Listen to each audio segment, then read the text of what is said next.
देंगे। सभी लोग दोनों हाथों को जोड़ेंगे मंगलाचरण के लिए। ओम नमः सिद्धेभ्याम्।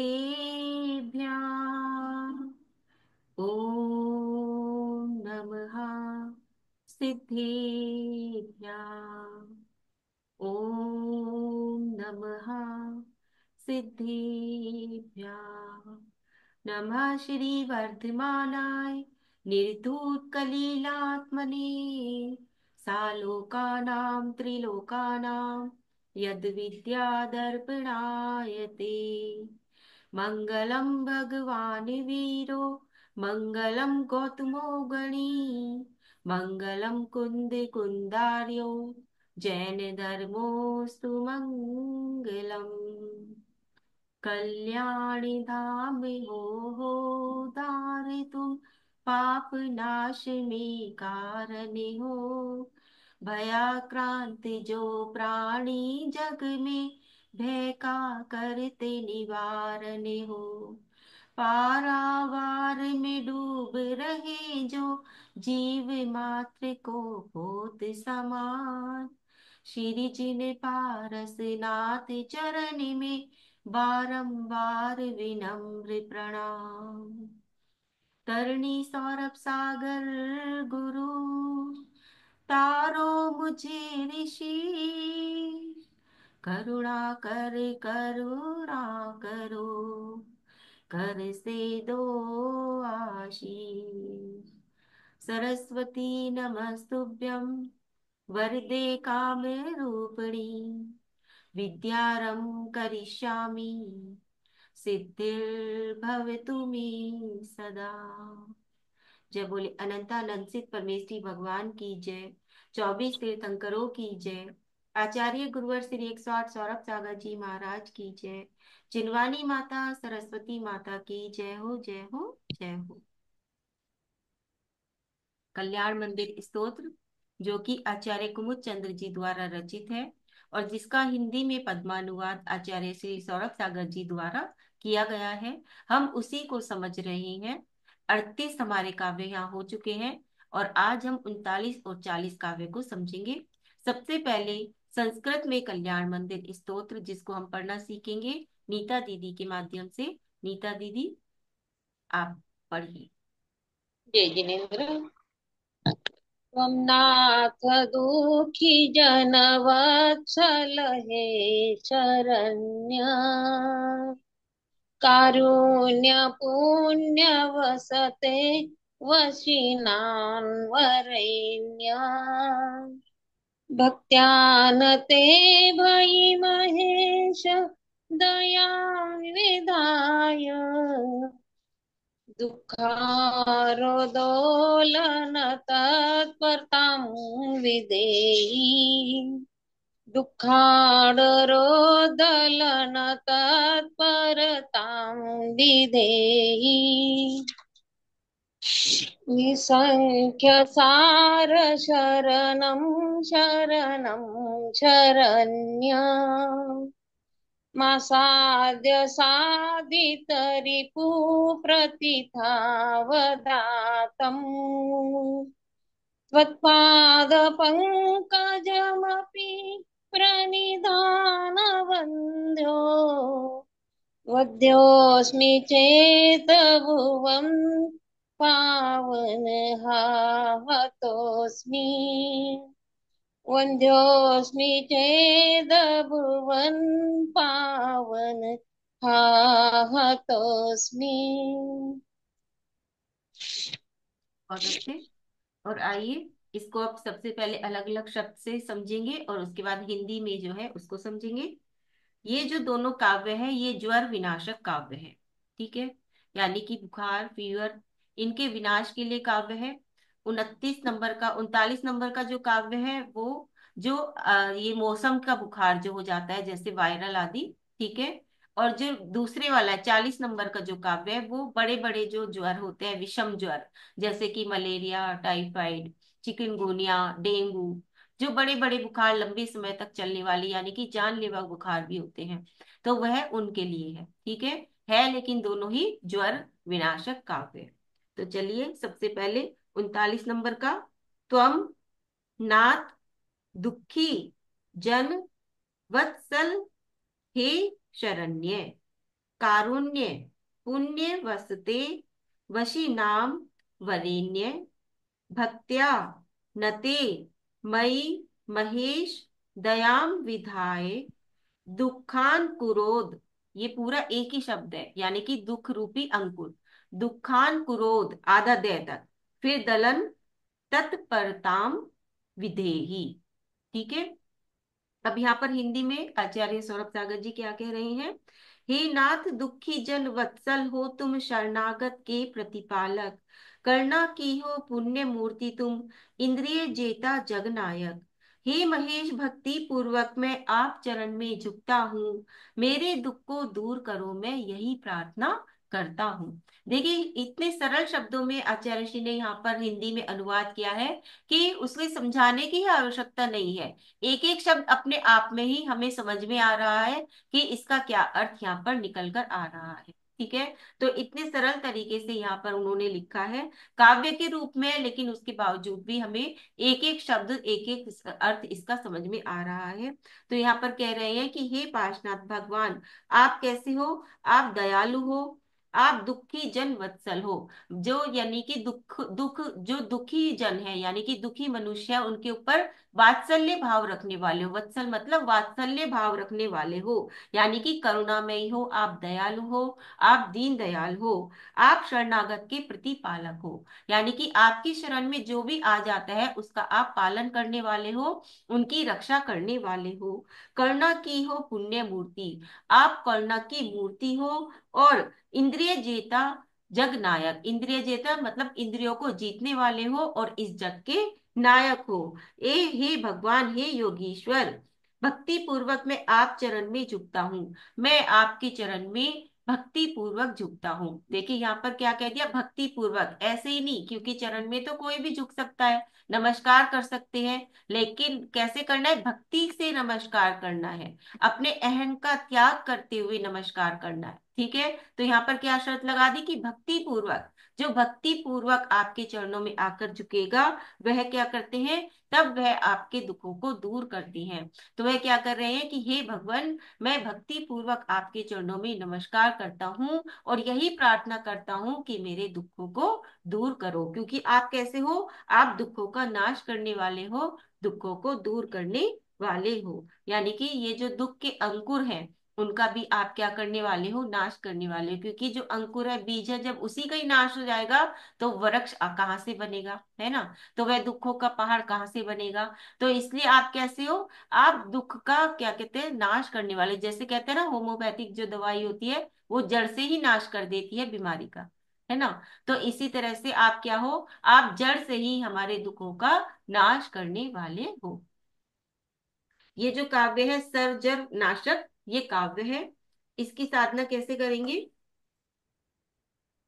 तो इसमें सबसे पहले उद्देश्य क्या है, उद्देश्य आएगा बदलते मौसम में होने वाली बीमारियां, इसमें वायरल वगैरह ही नहीं, और छोटी मोटी जैसे कि खांसी जुकाम आदि हो गए और वायरल हो गया, तो इस तरह से जो मौसम के बुखार होते हैं, जैसे अब मौसम पलट रहा है तो अब जो भी मतलब परेशानियां आएंगी उसके लिए है समस्या, मौसम से होने वाले ज्वर वायरल आदि।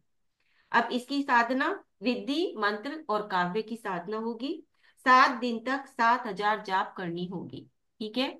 काव्य 27 बार काव्य पढ़ते हुए 7 दिन में 7,000 जाप पूरी करनी होगी। इसमें जो द्रव्य है वो है जल, दिशा ईशान, समय ब्रह्म मुहूर्त, आसन हरा और माला कमल की, और रंग भी हरा, वस्त्रों का रंग भी हरा। इसका जो बीजाक्षर है वो है रम बीजाक्षर, रे और उसके ऊपर बिंदी, रम बीजाक्षर जो आग्नेय बीज होता है।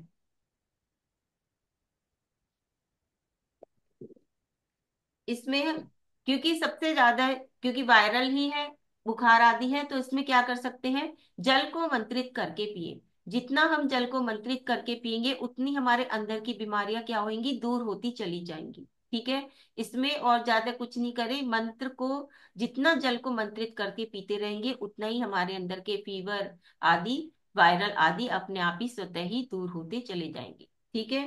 क्योंकि जो अंदर की बीमारी होती है वो हमारे पेट की खराबी से आती है, जो ज्वर आदि होते हैं। तो जब वह मंत्रित जल हमारे अंदर जाएगा तो हमारे अंदर के सारे रोग ठीक कर देगा। ठीक है। और इसके जो रिद्धि और मंत्र है वो है ओम ह्रीम अरहम नमो सत्तावरी एणु ऋजम। मंत्र है ओम नमो भगवते स्वर सर्व ज्वर शांतिम कुरु कुरु स्वाहा। हम इसमें और क्या कर सकते हैं? तो आक की जड़, जो आक होता है, आक का पत्ता, पौधा आक का, उसकी जड़ कपड़े में बांधकर, जिसको भी मतलब बुखार आदि हुआ है, वायरल आदि, तो आक की जड़ को कपड़े में बांधकर रोगी के कान के पास रखें या फिर उसके गले में बांध दें, आक की जड़ को।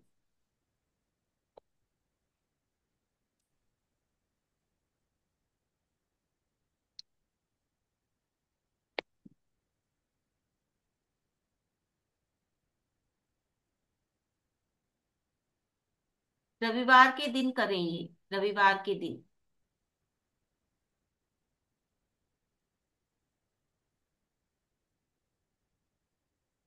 चौलाई की जड़ को भी सिर पे बांधने से भयंकर ज्वर भी उतर जाता है। चौलाई की जड़, चौलाई की जड़ को सिर पर बांधने से भी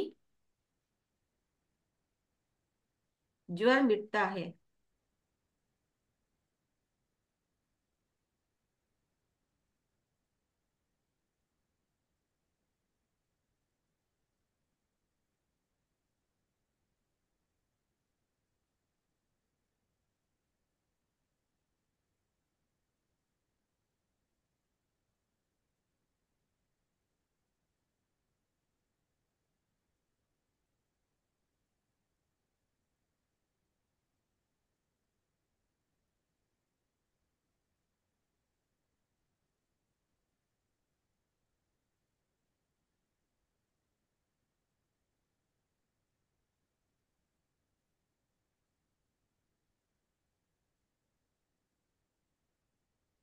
देखिए कई प्रकार के ज्वर होते हैं। यदि वात आ रहा है ज्वर के साथ, वात बन रहा है ज्वर के साथ, तो उसके लिए लिख लीजिए 2 काली मिर्च, 10 तुलसी के पत्ते का काढ़ा, दोनों समय पीकर, यानी कि सुबह भी पीना और शाम को भी पीना है।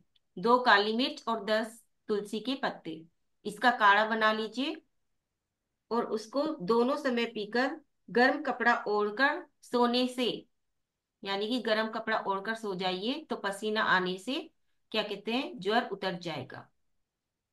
2 काली मिर्च और 10 तुलसी के पत्ते, इनका काढ़ा बना लीजिए, पीकर सो जाइए गर्म कपड़ा ओढ़ के, सिर ढक के, तो सारा पसीना आकर ज्वर उतर जाएगा।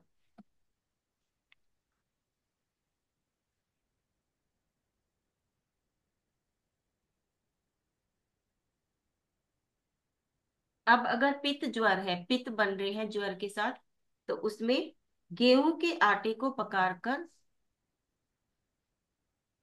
मिश्री मिला दें उसमें, जैसे हलवा बनाते हैं। ठीक है, गेहूं का आटा पकाकर उसमें चीनी नहीं मिलानी, मिश्री मिलानी है, मिश्री मिला दें, उसका हरीरा सा बना लें, उसे खिलाने से भी पित्त ज्वर मिटता है।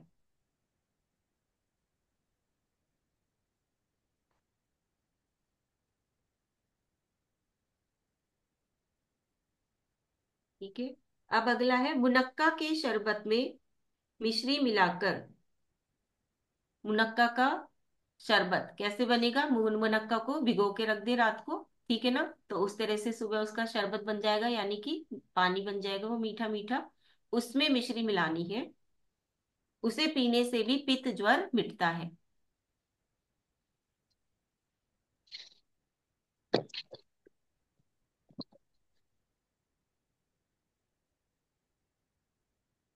और दीदी फिटकरी के पानी से भी स्पंजिंग कर दिया और ये श्लोक बोल दिया तो भी अपना बुखार उतरता है। हाँ, फिटकरी के उपाय अलग आएंगे सारे, जब सिखाएंगे तब फिटकरी के उपाय, लौंग के उपाय, छोटी इलायची के उपाय, वो सारे उपाय भी बताएंगे, घरेलू उपाय। क्योंकि जो हमारे घर में मसाले हैं उनसे भी हम क्या कहते हैं अपने सारे रोगों का इलाज कर सकते हैं। ठीक है, तो वो एक टॉपिक अलग से लेंगे पूरा का पूरा, जो घरेलू नुस्खे में आएगा कि हम घर के ही तरीकों से, घर की ही चीजों से कैसे हम अपनी सारी बीमारियों को दूर कर सकते हैं। ठीक है, कल्याण मंदिर स्तोत्र प्लस घरेलू नुस्खे, वो भी टॉपिक अभी हमारा आएगा आगे। अभी इसमें और क्या कर सकते हैं, 1 किलो पानी को उठाकर 3 पाव पानी रहने दे, यानी कि इतना उबाल ले उसको, 1 किलो पानी को, कि वह 3 पाव रह जाए। फिर वो देने से भी पित्त ज्वर क्या कहते हैं मिटता है।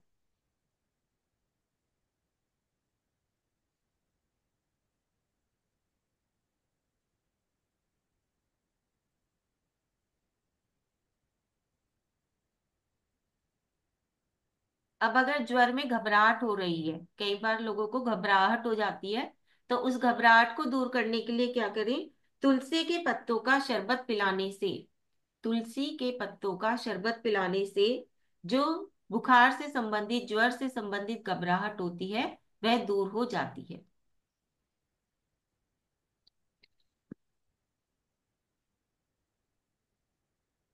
अब कफ ज्वर यानी कि सर्दी से लगने वाला जो ज्वर है कफ, उसके लिए क्या करें, इलायची, अजवाइन, मिर्च यानी कि काली मिर्च, आंवला, हड़, इनका काढ़ा लेने से कफ ज्वर मिट जाता है।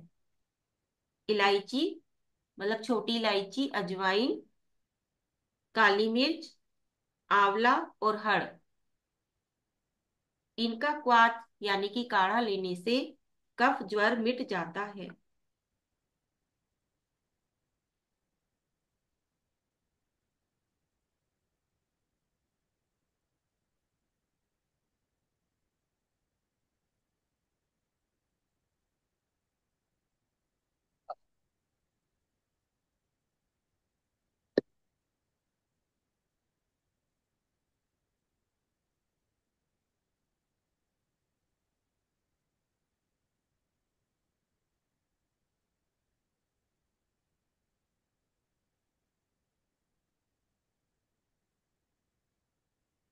इसकी जो भावना है वो है मैं स्वस्थ हूँ।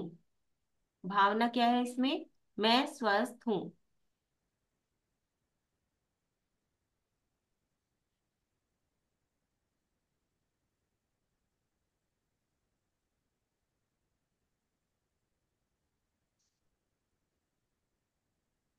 ठीक है, अब उसके बाद हम 40 नंबर का करेंगे, जो विषम ज्वर विनाशक है। विषम मतलब जो बड़े बड़े ज्वर हैं, जैसे कि वे क्या कहते हैं, चिकुनगुनिया, मलेरिया, डेंगू, इकतारा और तिजारी जैसे जितने भी बड़े बड़े ज्वर होते हैं, विषम ज्वर, उनके विनाश के लिए। साथ ही अगर हमारा वेदनीय कर्म का उदय है, तो तब भी हम ये वाला काव्य कर सकते हैं, वेदनीय कर्म का उदय हो या फिर विषम ज्वर, इन सब के लिए हम 40 नंबर का काव्य करेंगे। सबसे पहले इसको देखते हैं पढ़ना संस्कृत में। नि संख्या सार शरण शरणम शरण्ये मासाद्य सादित रिपु प्रथिता वदातम त्वद पाद पंकज मपि प्रणिधानम वंद्यो प्रणिधान वंद्यो वंद्योस्मि तद भुवन पावन हा हतोस्मि। हिंदी में, हे अनंत गुण धारक भगवन, जगती को करते पावन, शरणागत के रक्षक हो तुम, कर्म शत्रु का किया हनन। तेरे पद पंकज में रहकर ध्यानहीन फल रहित हुआ, इसीलिए हे प्रभुवर मैं तो कर्मों द्वारा दुखित हुआ।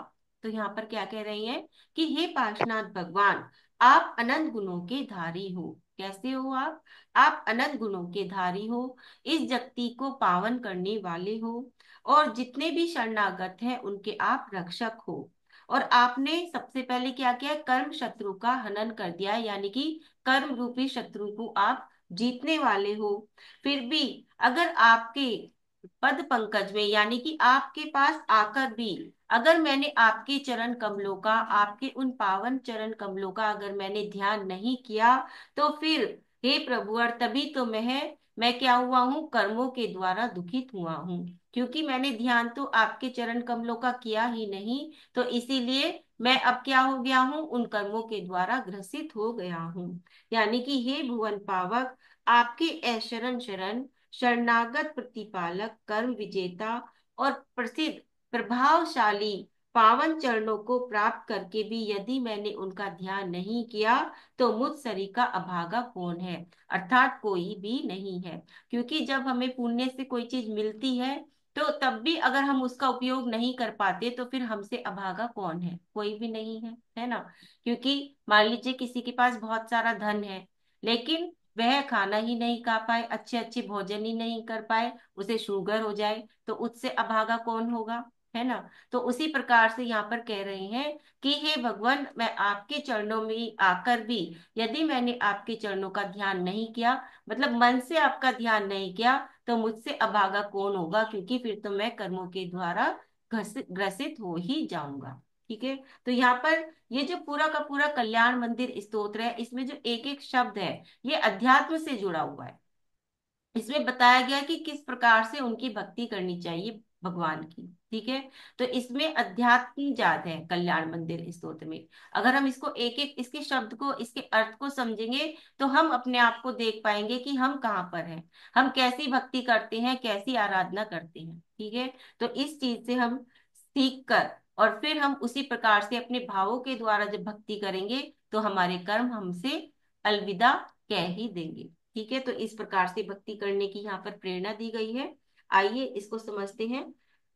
विषम ज्वर घातक ये काव्य है। इसकी आराधना कैसे की जाएगी?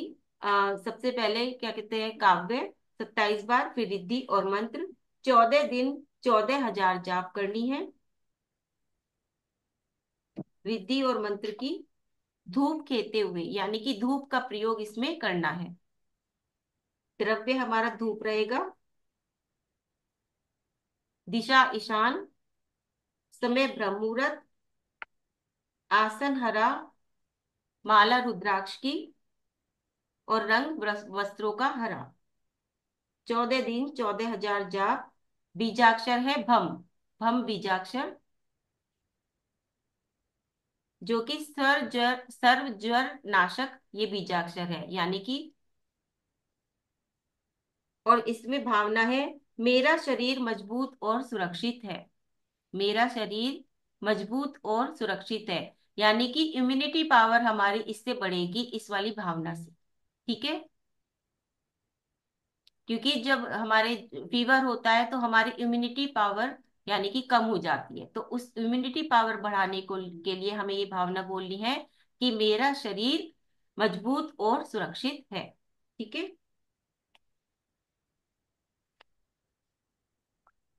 इसमें क्या करें, रात्रि भोजन का त्याग करें, जो रात्रि भोजन करते हैं, क्योंकि उससे क्या होगा, उनका जो सिस्टम है पेट का, वो ठीक होएगा।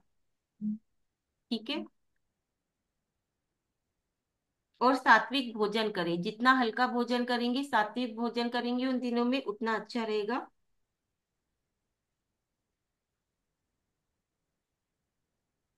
और क्या कर सकते हैं, तो 11 दिन तक 11 बार चालीसा पढ़ना है पार्शनाथ भगवान का, यानी कि डेली 11 बार चालीसा पढ़ना है 11 दिन तक, और वो भी धूप खेते हुए। क्योंकि धूप का हमें प्रयोग करना है, तो धूप खेते हुए हमें 11 दिन 11 बार चालीसा पढ़ना है।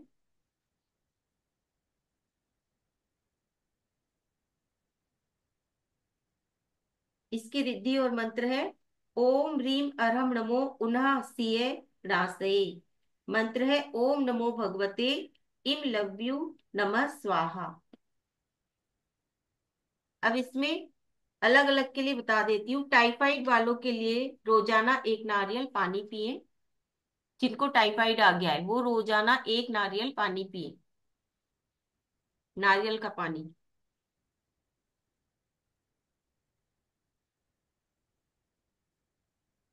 मलेरिया बुखार के लिए लिख लीजिए, काली तुलसी के 11 पत्ते,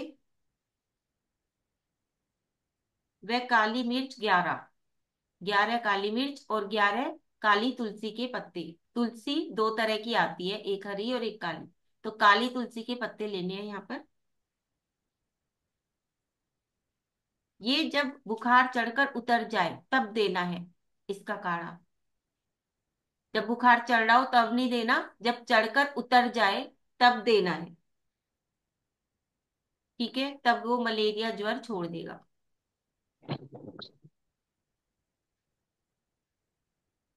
एक और लिख लीजिए इसके लिए ही। नीम की कोपल, जो नीम की कोपल आती है, हरी हरी छोटी छोटी, तथा काली मिर्च को घोटकर। नीम की कोपल और काली मिर्च, इनको घोटकर पीने से भी बारी बारी से आने वाला ज्वर मिटता है।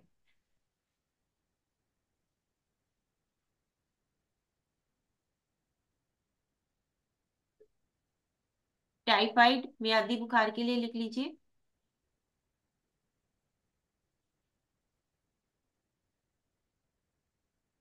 लौंग डालकर पानी को उबाल लें, ताजे पानी को लौंग डालकर ताजा पानी उबाल लें, और उसे पिलाने से भी टाइफाइड या मियादी बुखार उतरता है।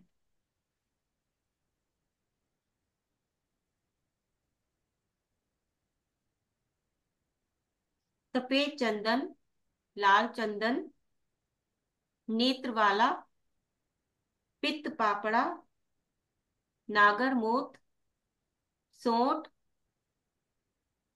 चिरायता और खस, इनका काढ़ा बना लीजिए।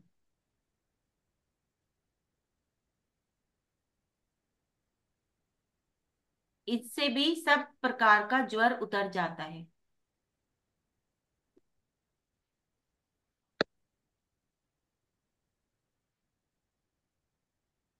निमोनिया के लिए लिख लीजिए। निमोनिया जो बच्चों को बहुत होता है, निमोनिया। निमोनिया में क्या है, मात्रा कम कर दीजिए अगर बच्चे को दे रहे हैं तो। अगर बड़ों को दे रहे हैं तो ठीक है, क्योंकि बच्चे हैं तो जितनी भी मात्रा है उसमें आधी कर दीजिए बच्चों के लिए। ठीक है। सरसों के तेल में थोड़ा अफीम डालकर मालिश करने से छाती पर निमोनिया वाले को फायदा होता है।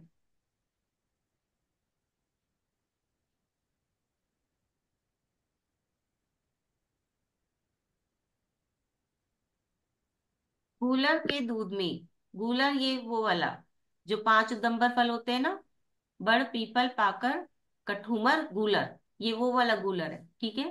गूलर के दूध में मिश्री मिलाकर 2-3 बार चटाने से कफ निकल जाता है।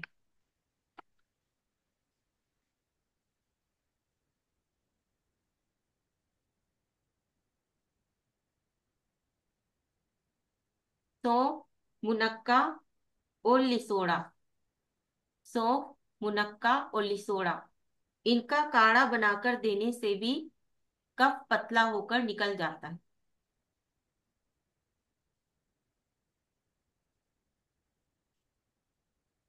अब निमोनिया में क्योंकि पसली बहुत चलती है बच्चों की, है ना, और पसली में फिर दर्द भी होता है। तो उस दर्द के लिए, पसली में अगर दर्द है तो उस पे सेक के लिए, क्योंकि सेक सिकाई बताते हैं डॉक्टर भी, सिकाई बताते हैं उसमें, तो उसकी सेक के लिए लिख लीजिए। गुड़ के सिरके में बालू रेत को भिगोकर, गुड़ के सिरके में बालू रेत को भिगोकर कपड़े में बांध लें, और फिर पोटली बना लें, और उस पोटली को गर्म करके सिकाई करें, तो उससे फायदा होता है, पसलियों में फायदा होता है।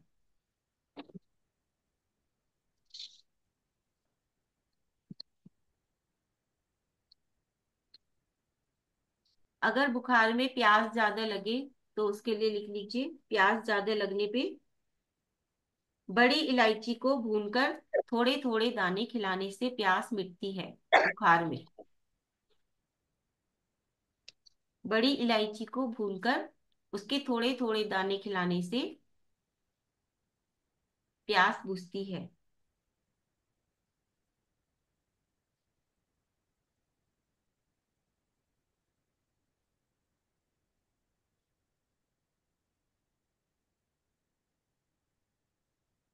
अब अगर वीकनेस आ जाए, फीवर में वीकनेस आ जाए, या फिर अफारा आ जाए, पेट में अफारा आ जाए, इन सब चीजों के लिए काली मिर्च का चूर्ण, मिश्री की चाशनी में लेना है। काली मिर्च का चूर्ण मिश्री की चाशनी में सेवन करने से, यानी कि गाढ़ी गाढ़ी चाशनी बना लीजिए, उसमें पिसी हुई काली मिर्च डाल दीजिए, फिर उसको चाट लीजिए।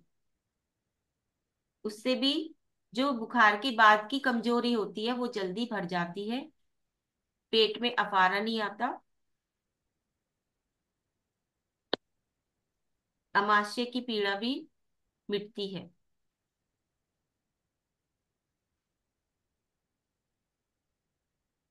लू लगकर बुखार आना, यदि लू लगकर बुखार आ जाता है, गर्मियों में जो बुखार आता है लू लगकर, उसके लिए लिख लीजिए, धूप में पानी रखकर,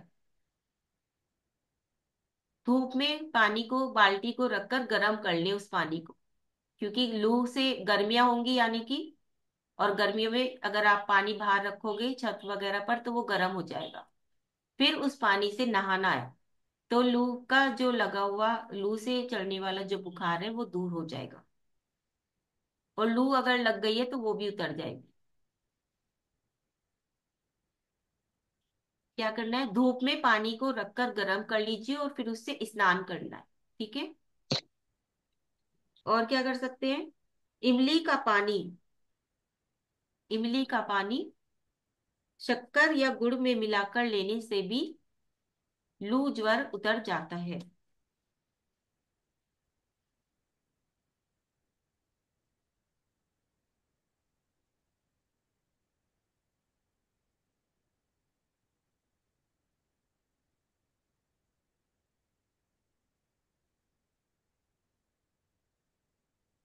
अब साधारण अगर सिंपल कोई बुखार आया हुआ है तो उसके लिए तुलसी के पत्तों का काढ़ा पीने से ज्वर उतर जाता है।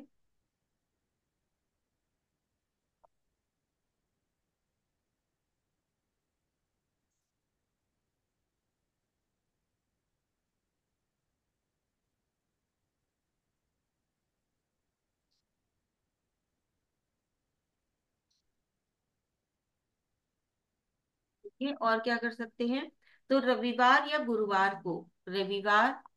गुरुवार को चीनी, दूध, चावल और पेठा, इन्हें रोगी के सिर से 7 बार उतारा करके, कितने भी ले सकते हैं, क्वांटिटी इसमें कुछ नहीं है, आपकी इच्छा अनुसार है, आप कितना कितना लेना चाहते हो। ठीक है। आपकी इच्छा अनुसार इसमें क्वांटिटी रहेगी, क्योंकि ये हमें बांटना है, दान करना है, तो आपका जितना इच्छा है आप उतने ले सकते हैं। चीनी, दूध, चावल और पेठा, इन्हें सिर से 7 बार उतारा करके किसी भी धार्मिक स्थल पर आप दान दे सकते हैं।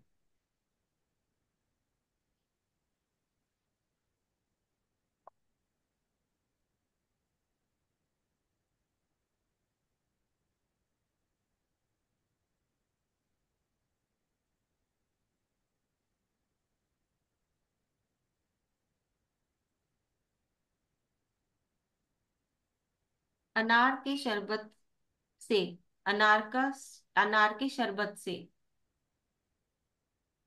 जो रोगी की प्यास है, बेचैनी है, उल्टी है और दस्त है, ये सारी चीजें मिट जाती हैं। अगर बुखार में ये सारी चीजें भी हों तो अनार का शरबत देना चाहिए, थोड़ी थोड़ी मात्रा में दें।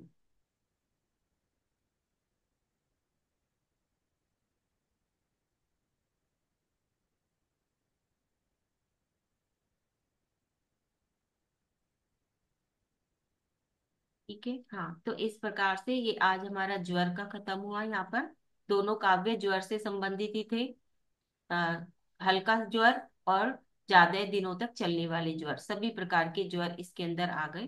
ठीक है। तो इस प्रकार से 40 काव्य हमारे अभी यहाँ पर पूर्ण होते हैं। अब अगर किसी को कुछ पूछना है तो पूछ सकते हैं, हैंड रेज कर लीजिए।